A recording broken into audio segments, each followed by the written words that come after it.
Xarici müdaxilələrlə vətəndaşların aldadılaraq bank kartlarından talamalar davam edir.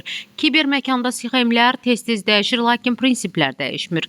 Bank kartları ilə əlaqəli xarici zənglər, mesajlar cavablanmadan, saxta linklərə daxil olmadan bloklanmalıdır. Əks halda bank kartından olan pul vəsaitinizi talayacaqlar. Daxili İşlər Nazirliyinin mətbuat xidmətindən verilən məlumata görə aprelin 8-də ayrı-ayrı vətəndaşların müxtəlif kiber üsulla 20 min, 17 min, 16 min, 15 min, 7800, 4650, 2538, 1006, 350, 500, 900, 850, 200, 107, 60, 56, 50 manat pul vəsaitləri bank kartlarından oğurlanıb. Nazirlik bir daha vətəndaşlara şübhəli zənglərdən gələn cəlbedici qazanc, sığorta, bank hesablarının möhkəmləndirilməsi, mədaxil üzrə ödənişlərlə əlaqəli təkliflərə diqqətlə yanaşmağı tövsiyə edir.